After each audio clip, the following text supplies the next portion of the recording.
हज इस्लाम के 5 बुनियादी अरकान में से एक है और हर साल लाखों मुसलमान इस मुक़द्दस सफ़र की तैयारी करते हैं। हिंदुस्तान में हज कमेटी ऑफ इंडिया ने हज 2027 यानी आने वाले साल में जो सफ़र हज है इसकी पॉलिसी भी बाकायदा जारी करते हुए आज़मीन हज को हिदायत दी है कि वो अगस्त 2026 तक तकरीबन 1,52,300 रुपये पहली किस्त के तौर पर जमा कराएं।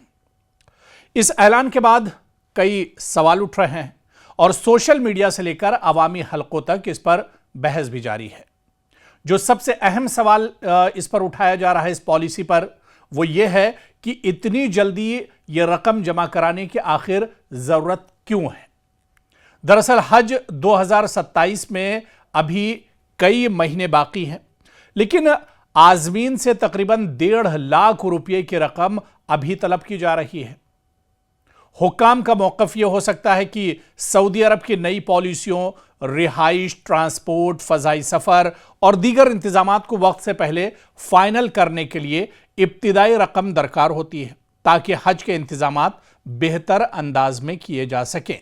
लेकिन सवाल यह है कि क्या इतनी बड़ी रकम इतने तवील अरसे पहले लेना वाकई ज़रूरी है, और अगर ज़रूरी है तो इसकी मुकम्मल तफसील आवाम के सामने क्यों नहीं रखी जाती।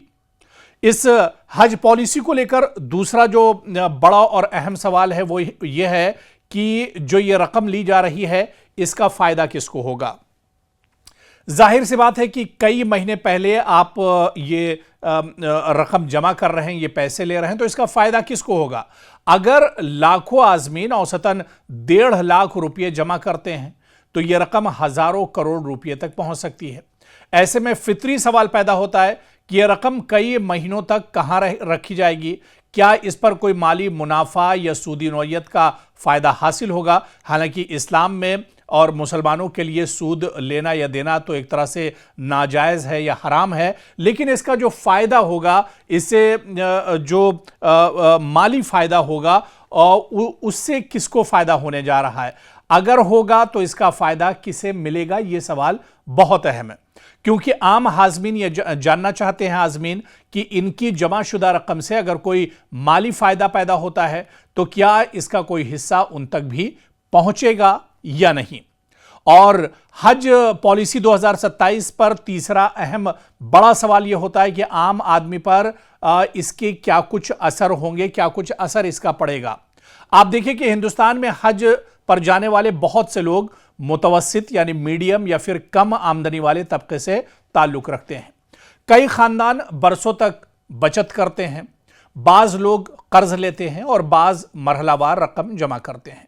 ऐसे में हज से तकरीबन 1 साल पहले इतनी बड़ी रकम जमा कराना बहुत से ख़ानदानों के लिए माली दबाव का सबब भी बन सकता है, ख़ासतौर पर ऐसे हालात में जब महंगाई पहले ही आम आदमी के बजट पर असरअंदाज हो रही हो।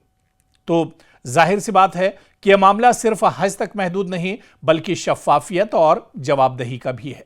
अगर हुकूमत या हज कमेटी की जानिब से इस जल्द अदायगी के वाज़े वजूहात, माली तरीक़ेकार और आज़मीन को होने वाले फ़वायद की तफसील सामने आ जाए तो बहुत से सवालात खुद ब खुद एक तरह से ख़त्म हो सकते हैं।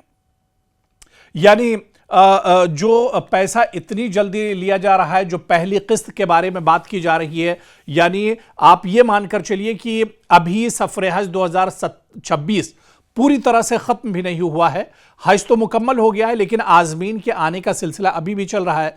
अब हज 2027 के लिए अपनी पॉलिसी का हज कमेटी ऑफ इंडिया और मिनिस्ट्री ने, वजारत ने ऐलान भी कर दिया है और यह भी ऐलान कर दिया है कि अगस्त के शुरुआत में ही पहली किस्त जमा होगी, जबकि हज 2027 आप मानकर चलिए साल 2027 में होगा, जिसमें अभी भी 8-9 महीने एक तरह से बाकी हैं।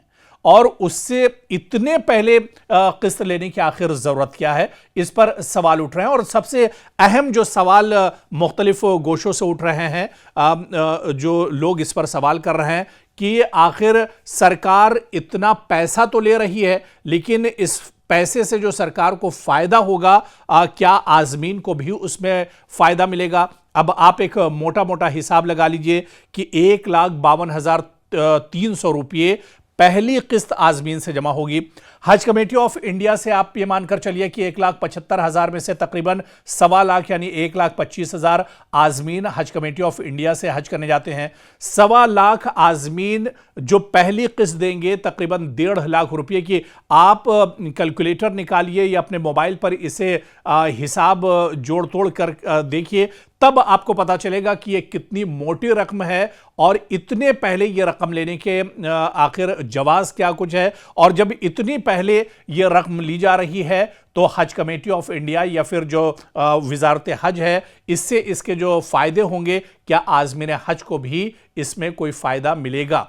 और इतनी जल्दबाजी में कहीं ना कहीं जो आज़मीन है उनको भी परेशानियों और दुश्वारियों का सामना करना पड़ सकता है। एक मोटी रकम जाहिर सी बात है कि जमा करना और इतनी जल्द जमा करना ये कहीं ना कहीं परेशानी का बायस एक तरह से बन सकता है। ऐसे में हज कमेटी ऑफ इंडिया को भी चाहिए, हिंदुस्तान की सरकार को भी चाहिए और वजारत जो हज है या जो अक़लियती उमूर की जो वजारत है जो हज के तमाम कामकाज देखती है, उससे भी चाहिए कि इस पर नजरसानी की जाए ताकि आज़मीन हज को परेशानी न होने पाए। जो साल 2027 में हज पर जाने वाले हैं उनको दुश्वारियों और परेशानियों का सामना ना करना पड़े। अब देखना यह बहुत अहम होगा। नाज़रीन, आप दरअसल सरकार के इस कदम को लेकर क्या कुछ सोचते हैं? हज कमेटी ऑफ इंडिया की तरफ से जो इतनी जल्दबाजी की जा रही है, पहली किस्त जमा कराने में जो इस तरह का कदम उठाया गया है, जो पॉलिसी जारी की गई है, इस पर आपका क्या कुछ सोचना है? आप अपनी राय हमारे साथ जरूर शेयर करें। कमेंट बॉक्स में जो आपका तबसरा है हमारे साथ शेयर कीजिए ताकि अगली जो रिपोर्ट हम तैयार करेंगे उस रिपोर्ट में हम आपके तबसरे और आपके जो कमेंट हैं, आपके जो बयान हैं, उन्हें भी हम शामिल कर सकें।